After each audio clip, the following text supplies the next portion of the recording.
All right, YouTube, how you doing? Welcome back to the channel. It is Monday, March 25th. We got a big NBA slate to dive into in today's video, like we always do. We're going to go through each and every one of these games. I'll give you my lean on the spread. I'll give you my lean on the total. We'll talk about any player props that we like within the game as well. But as always, all of my final plays. So what I'm actually rolling with myself, if you do want to go ahead and do the opposite and fade my picks, those plays are going to be in the pinned comment. Last night, not a very fadeable night, as we pull out the money gun for and oh sweet. Let's go. We'll take the cha-ching. Heat, they cover for us. Jimmy Butler, due to the blowout, I think that helped, but he covers for us. Timberwolves money line, they come back and win. And then Jonathan Kuminga here, under 5.5 rebounds.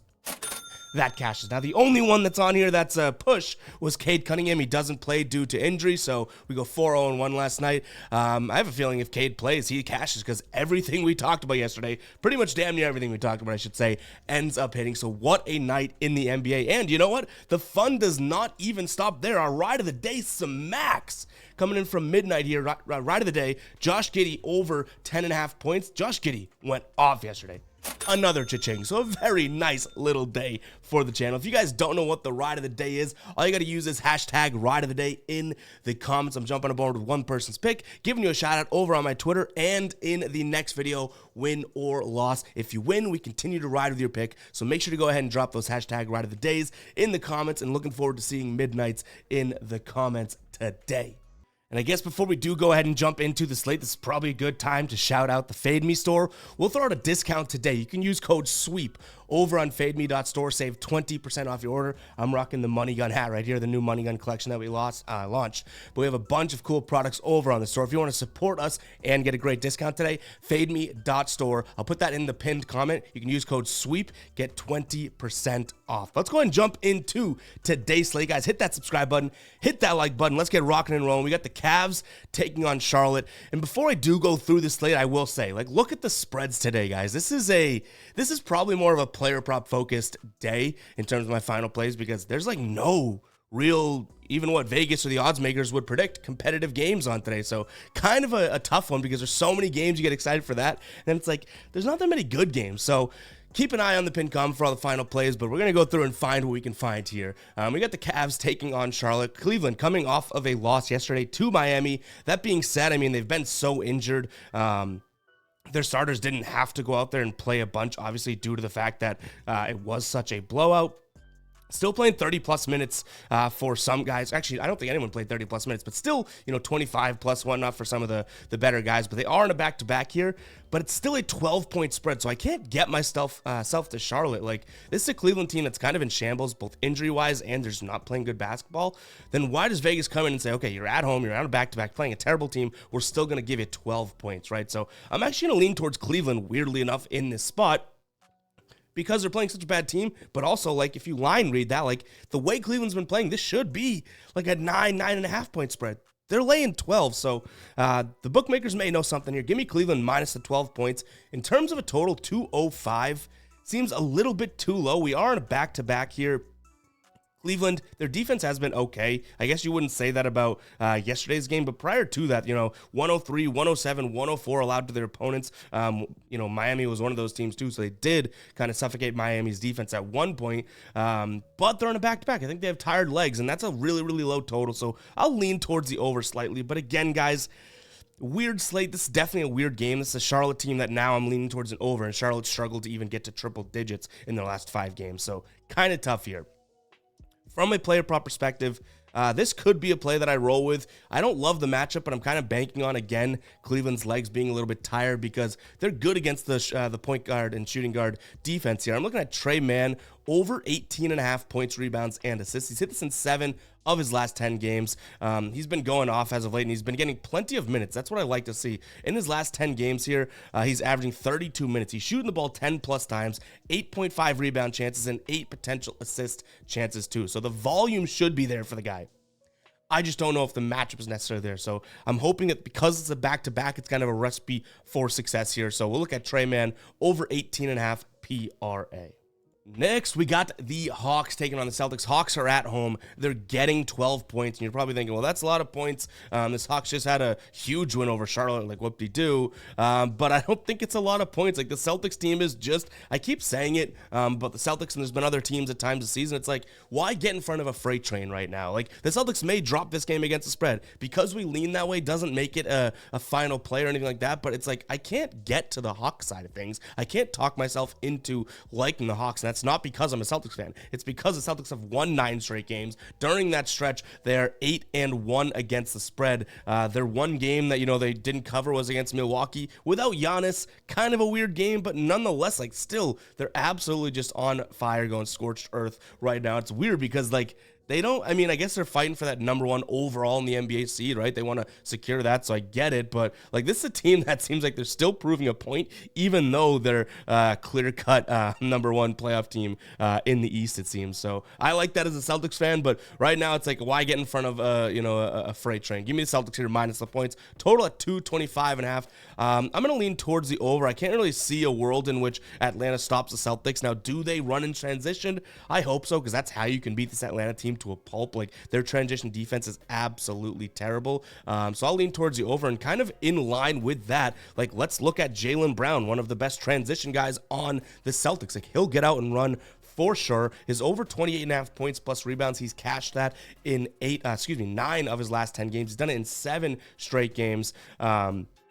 Atlanta, obviously not a very good defensive team against shooting guards or small forwards. And Jaylen's been playing plenty of the minutes, right? 30-plus minutes, even in some of these games where they blow out teams. So I'm hoping that's the case here. You also have Derek White on the injury report, and Drew Holiday as well. Drew Holiday no-go, Derek White on the injury report. Like, if Derek White doesn't play, I think that actually means more minutes for Jaylen, right? So I do like this spot for him.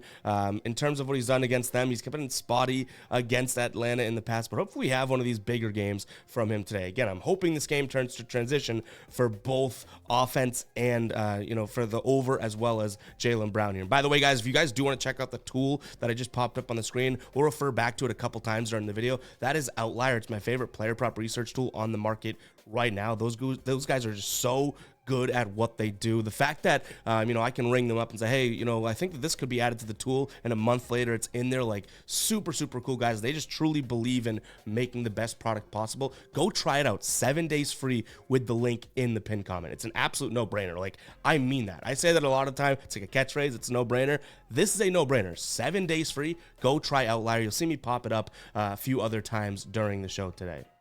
Next up, we got the Knicks laying 16.5. This is a not healthy Knicks team laying 16.5 points against a Detroit team. Now, this Detroit team's on a back-to-back, and the Knicks actually have covered in 3 of their last 4 games. So I'll lean towards the Knicks, but man, this is what I'm talking about with this slate being kind of like head-scratching. Like, do we really think that the Knicks are going to be a final play today? Probably not. I can't lay 17 points with a New York team that is just not healthy whatsoever. But I can't really trust the Pistons, especially them being on a back-to-back. Like, they did cover yesterday. I think they got beat by 13. They covered by 2 points. Like, they almost didn't cover that game against the Pelicans. The Pelicans were on the road, but this is now a back-to-back spot where Detroit has to travel to New York. Just does not seem like the best spot. So I'll lean towards the Knicks here, minus the points. In terms of a total, I got to assume that this Knicks team is going to continue to play some good defense, even though the Knicks have been rocky to some degree. Like I said, they've covered in 3 of their last 4 games. I think they've won 5 of their last 6. Their only losses against Denver in Denver, like, pretty excusable. Like, I'm not going to hold them accountable to that, right? So I think that their defense is kind of rocking and rolling now. I'll lean towards the under 2.5 as well. Now, from a player prop perspective, I wanted to roll with it yesterday. We did roll with it, and then he gets voided because he was out. Cade Cunningham over 6.5 assists. Today it's plus money because of the matchup, and I'm kind of thankful for that. You can see the Knicks, a top 10 team in terms of preventing point guards from assisting the ball. I don't mind that today because he's averaging 14 potential assists per game. Like, he should be able to land at 7 at bare minimum. You can see even in his 2 games over his last 10 that he didn't cash in, he landed at 6. Like, if you're going to tell me for plus money again, that's a huge factor here. Plus money at plus 102 over on FanDuel. The rest of the sports books kind of in line, but Caesar's actually out of place here at minus 117.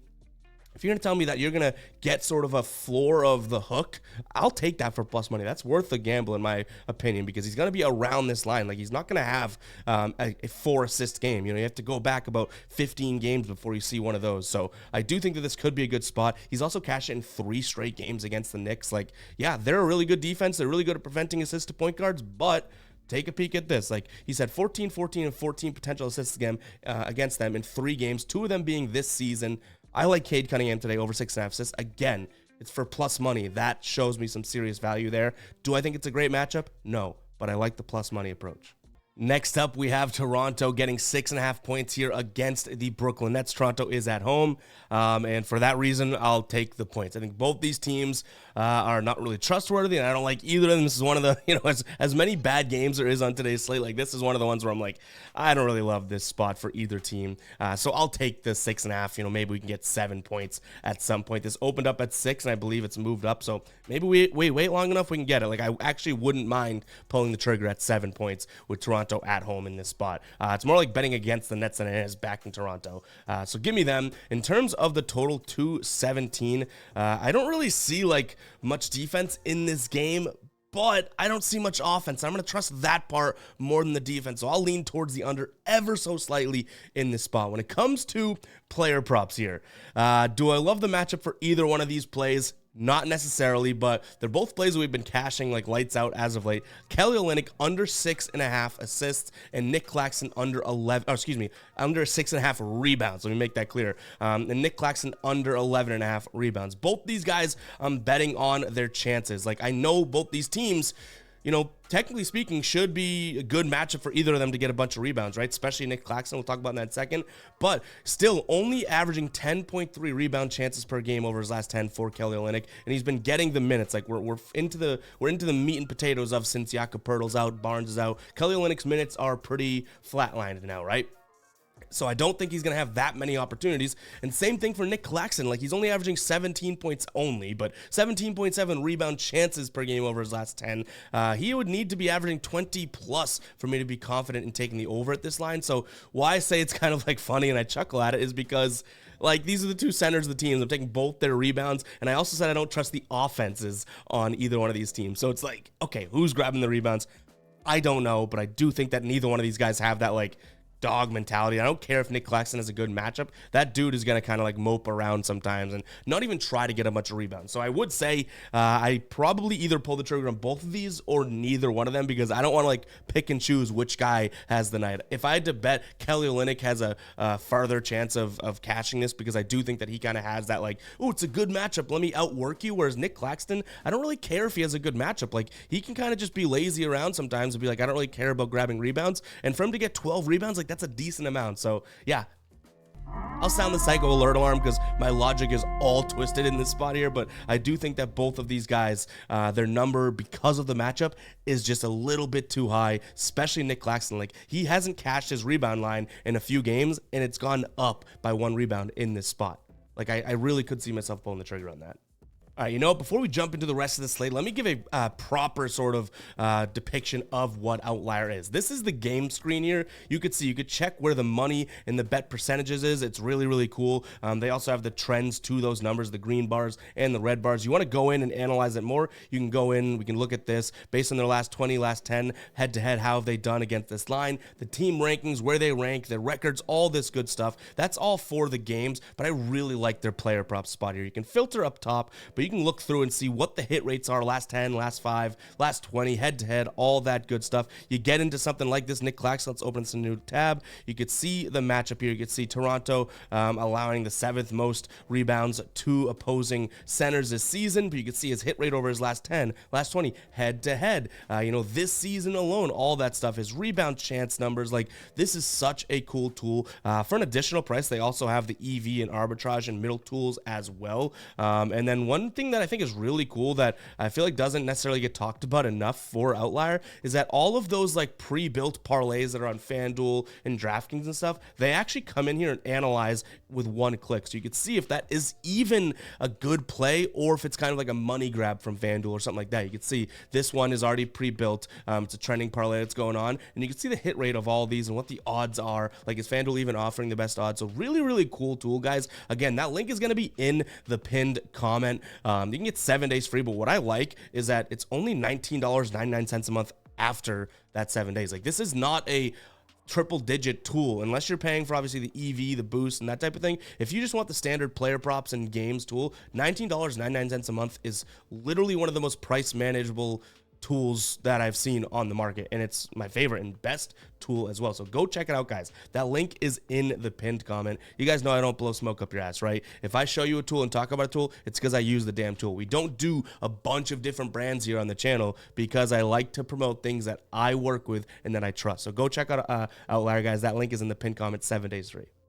Next up, we have Chicago hosting Washington here. There are a few injuries to note in this game. No Kyle Kuzma for Washington. Jones, no go for him. Landry Shamet out as well. And then Jordan Poole is a game time decision. On the Chicago side of things, Terry, Caruso, and Kobe White all listed as probable. So that is why the spread is so high. Like, this is actually a large spread that makes sense to me. No Kyle Kuzma for Washington, like, completely takes wind out of their sails. So give me Chicago minus the points, even though I think that that is such a high number. Like, if Jordan Poole doesn't play either, like, realistically, who ends up playing for Washington? Like, is Corey Kispert or Denny Avdija about to go off out there? Like, I don't see it happening. So this is obviously just a really wounded Washington team.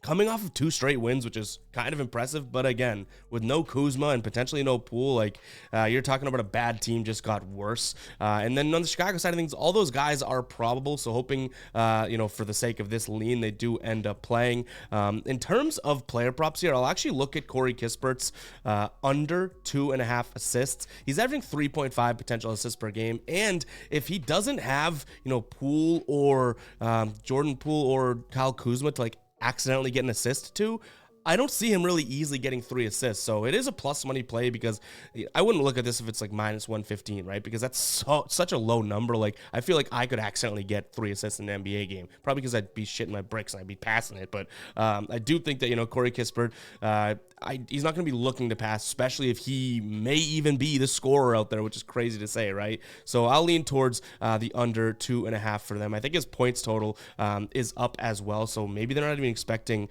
Poole to necessarily play. But again, for plus money at plus 116 over on FanDuel, I'll take his under there. In terms of the total, I think we've talked about that yet.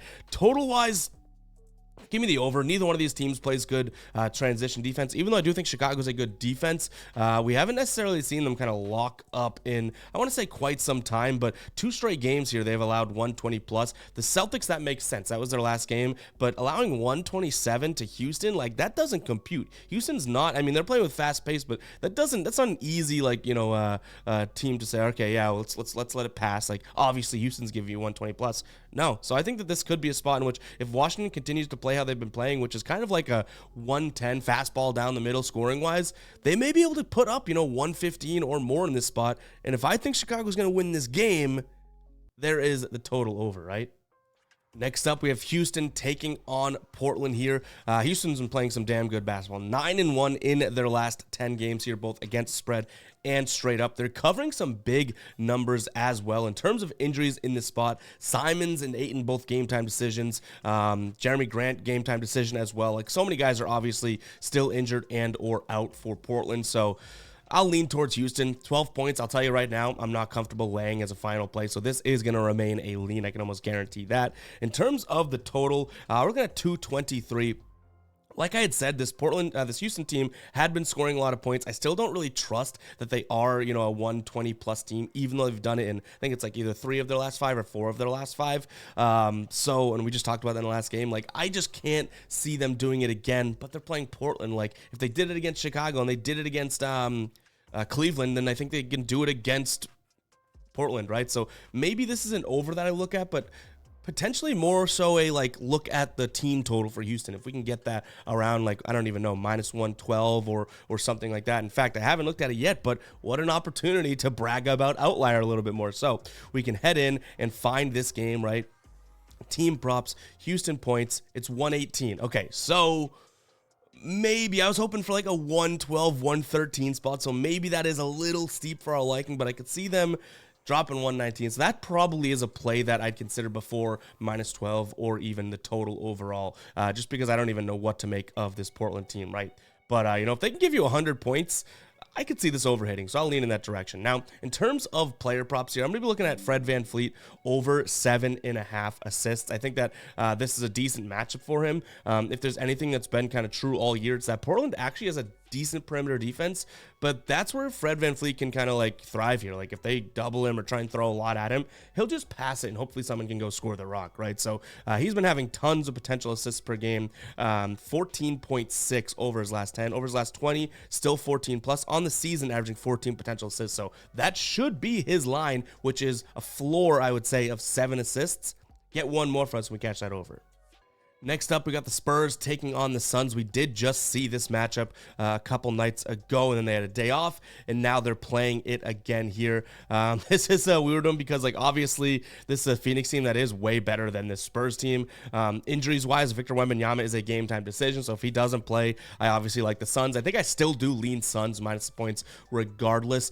This was a 131 to 106 game. I think San Antonio comes with a little bit more offense in this game, is that the second time that they've played now in 3 nights, and Phoenix probably plays decent again because I don't see how they stop, how the Spurs stop them. So I'll lean towards the over as well as Phoenix minus the points. From a player prop perspective, you guys know what I'm going right back to. Victor Wembanyama over 2.5 first quarter rebounds. He had 3 against Phoenix last time they played. Now this is a 105 spot. Again, do I think that Nurkic is more of a grinded out tough guy, big man than Victor Wembanyama? Hell yeah, but Victor Wembanyama is a little bit more nimble. And Nurkic, if there's one negative about him on the boards, it's that he's kind of a stuck in cement guy at times, right? Like he's not the most mobile, not the most agile, and Victor Wembanyama, part of the perks of being kind of skinny right now and young is the fact that even though he can kind of go like over the top and grab a rebound over Nurkic, he can also go around him if the ball takes a weird bounce. So we'll continue to hammer this, guys. This is probably one of the bets now that we've taken more than I guess like anything. Is over 2.5 rebounds plus 2.5 rebounds in the first quarter. Like, I know I'm probably crazy and I'm just like doing the same thing over and over again, expecting the same results. But so far, insanity has like worked more than it hasn't for us in this spot. Before we jump into the next game, I want you guys to comment SLATE, S-L-A-T-E, spelling bee champ, if you guys do agree that this is a weird little spot where it's such a large NBA slate, but because we're late in the year and because, you have the discrepancy of the good teams and bad teams and so many injuries this year, like it's such a big slate and somehow there still isn't an opportunity for many good games to take place. Like that is crazy to me. Usually when we have a 12 game, 11 game, 13 game NBA slate, whatever it is, like it's kind of odd to have this many big spreads as well as games that just don't really have the juice behind them. So comment SLATE if you agree with that. If not, comment SLATE still and let me know why you think that there are some good spots on today's games. Because I think this could be a pretty big player prop slate. And when I say big, I mean lean towards player props. Like I still probably will only have 3 to 4 final plays, which is what we'll throw out on a 6-game NBA slate, right? So kind of a weird spot. And obviously I have more of like a tempo for the slate and what I feel from the slate doing this every single day. But I mean, even from a bird's eye view or someone that doesn't follow it as closely, I think this kind of looks like a slate that's kind of like meh. For as many games there are, it's kind of a bummer that there isn't that many good games. Like this one, we're talking Denver taking on Memphis. Denver, obviously the better team. They're 14 and a half point favorites. Like, I'm not going to bet Memphis against Denver right now. But I do think that's a big number. I think Denver can win this game. If they were on the road, honestly, I might even be a psycho and lean towards Memphis. But Denver here at home against Memphis, there's no real reason why I would consider betting Memphis in this spot. They're coming off of a win as well. They do have rest, which I'll give them credit. But this is a Denver team that's won 8 of their last 10. Have they been great against the spread? Not necessarily. This is also the biggest spread that they've had in like 8 games. So kind of worrisome there. But it's Memphis. And last time they played, they won 142 to 105. Like, Give me Denver here, minus the 14.5. In terms of the total, I also don't mind taking a peek at the over in this spot, more or less because I think Denver's going to carry the scoring load. So I don't think I would be afraid of taking Denver's team total either. Right now, their team total, you can get, we'll jump back into Outlier. You can see all of their team totals here. Over 116.5 for plus money. Over 114.5 is kind of their normal line, like, or 113.5. Like, I do think Denver could have a, or is this, no, excuse me. Yeah, that's this Denver. I thought that was Memphis. I was like, no. Yeah, I do think like over 112, over 113, over 114.5 probably is the good spot. You want to look at something really riskier, which they haven't done in, what, 6 straight games? Plus 186 for Denver to score 120.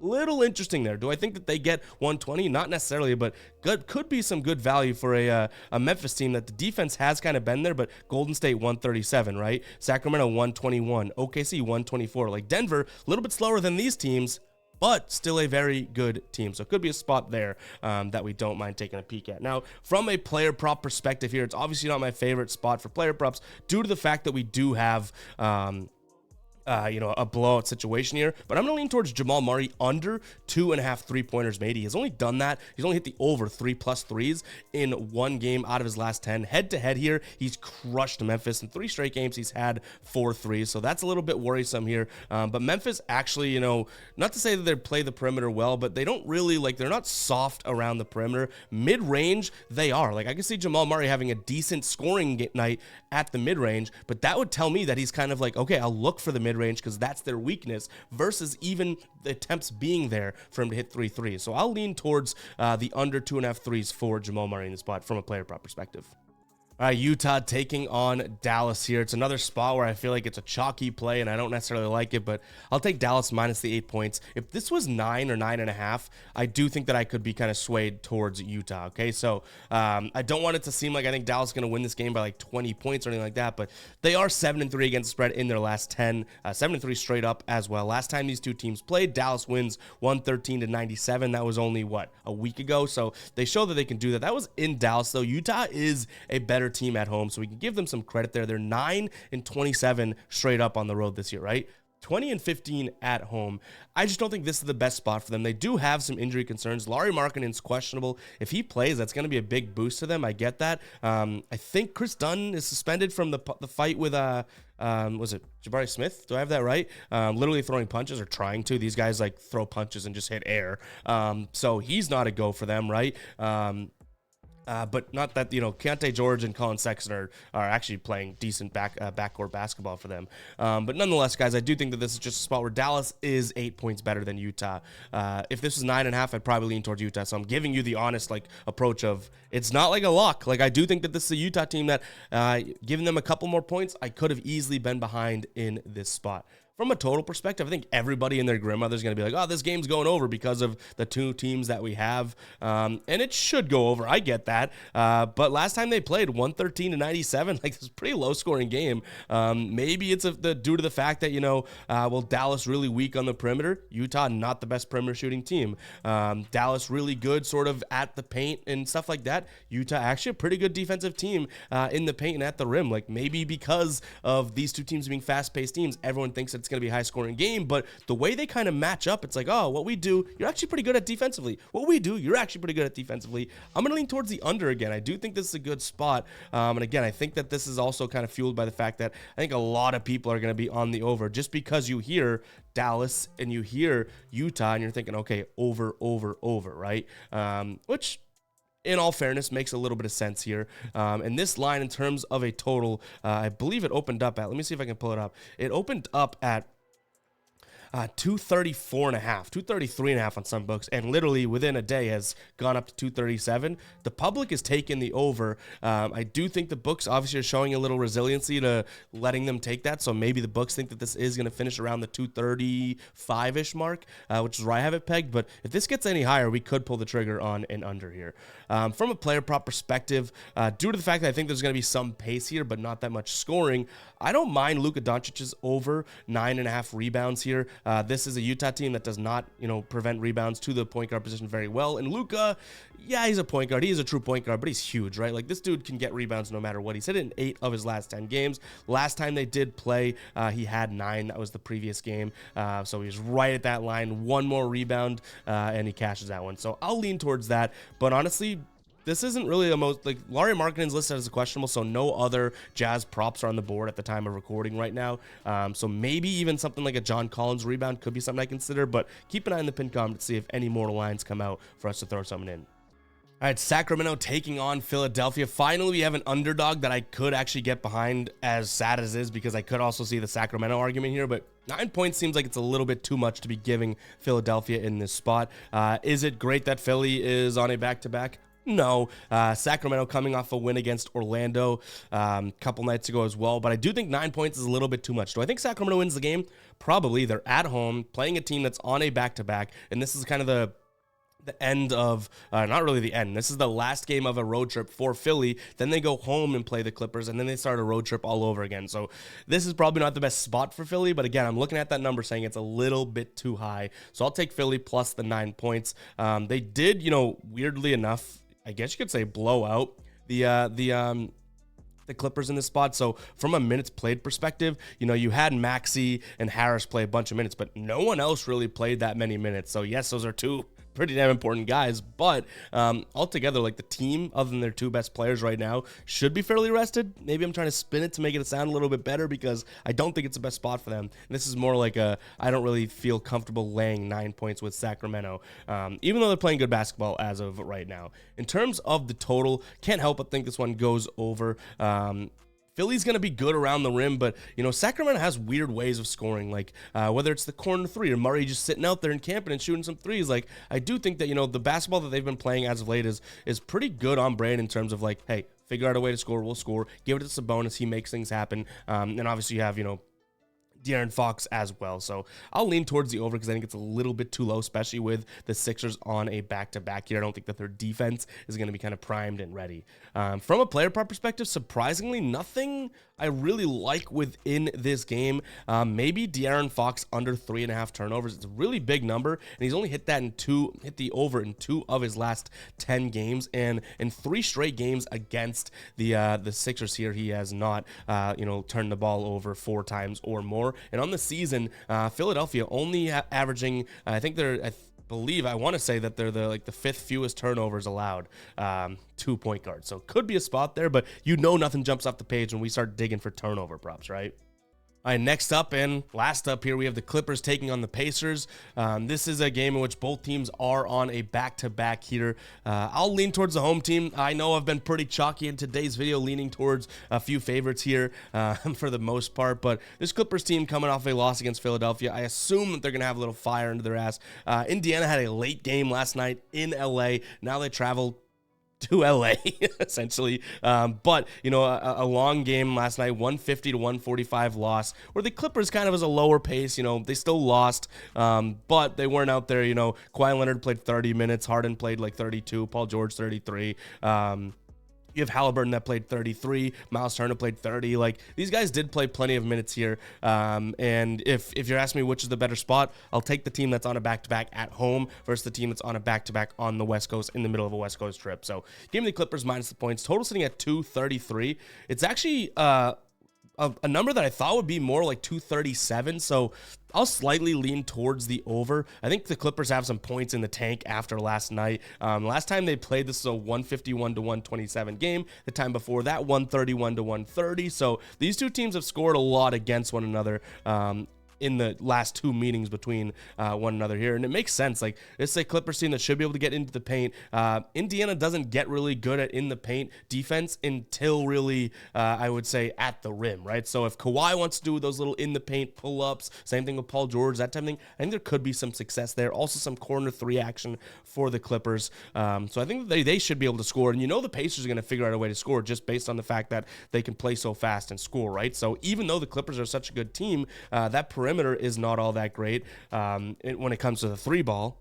So maybe we mix in some Aaron Nesmith, not under 4.5 rebounds, because they've now bumped that to 3.5 because we've won it too many times in a row. But I don't mind his over 1.5 3-pointers made. He's hit it in 2 straight games against the Clippers. But yeah, I like the over as well as the Clippers. And then honestly, Kawhi Leonard, I don't like his PRA, but I could probably get behind some Kawhi Leonard action when it comes to scoring because of that sort of short in the paint scoring. I think he's going to have plenty of opportunities here. The problem is he's only hit the over. It's 24.5. He's only hit 25 plus in 3 of his last 10 games. He had 28 last time they played, though, which was this season. So maybe I'm seeing something that the books aren't seeing, because I do think that he could go for 25 today overall. But yeah, player prop wise, Kawhi Leonard points and Aaron Nesmith, probably my favorite play over 1.5 threes. I think he's going to get like maybe 4 looks from the corner, and then maybe gets a couple above the break as well. Like the Clippers, very good defense. Not the best on the perimeter in the last 10 games. So, yeah, that's going to do it for today's show, guys. I know I complained about the slate, but obviously I love doing this, love talking basketball. You could put 2, like, Army action figures next to each other and give them a basketball. I'd be like, all right, let's see what happens. Oh, inanimate objects? Okay, maybe they don't play, but I'd still talk about it, okay? So, not complaining too much. Hope you guys did enjoy. If you did, hit that like button, hit that subscribe button, and we'll catch you guys in the next one, all right? Peace out.